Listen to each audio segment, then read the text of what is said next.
கனடாவின் ஒன்டாரியோவில் மார்க்கம் பகுதியில் கடந்த புதன்கிழமை நடந்த வன்முறையுடன் கூடிய கொள்ளை சம்பவத்தில் 3 பேர் கைது செய்யப்பட்டுள்ள நிலையில் இன்னும் ஒருவரை போலீசார் தேடி வருகின்றனர். யோர்க் பிராந்திய போலீசார் தெரிவித்ததன்படி வுட்பைன் அவென்யூ மற்றும் யோர்க் டெக் டிரைவ் பகுதியில் அமைந்துள்ள காஸ்ட்கோ அருகில் உள்ள ஒரு வாகன தரிப்பிட பகுதியில் மாலை 5 மணியளவில் இந்த சம்பவம் நிகழ்ந்துள்ளது. கொலைக்குள்ளான நபர் இணையத்தில் அறிமுகமான ஒருவருக்கு உயர்தர காலணிகளை விற்பனை செய்ய சென்றுள்ளார்.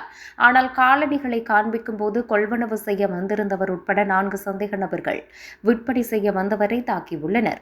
மேலும் ஒருவரிடம் கத்தி இருந்ததாக போலீசார் தெரிவித்துள்ளனர். தாக்குதலுக்கு பிறகு சந்தேக நபர்கள் அவரின் பணப்பை, ஆபரணங்கள் மற்றும் 3 ஜோடி காலணிகளை திருடி சென்றுள்ளனர். இந்த சம்பவத்துடன் தொடர்புடைய சந்தேக நபர்களில் 3 பேரை போலீசார் கைது செய்துள்ளனர்.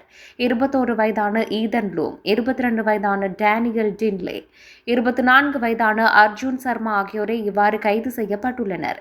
இவர்கள் அனைவரும் ஆயுதத்தை கொண்டு கொள்ளை நடத்தியதாக வழக்கு பதிவு செய்யப்பட்டுள்ளது.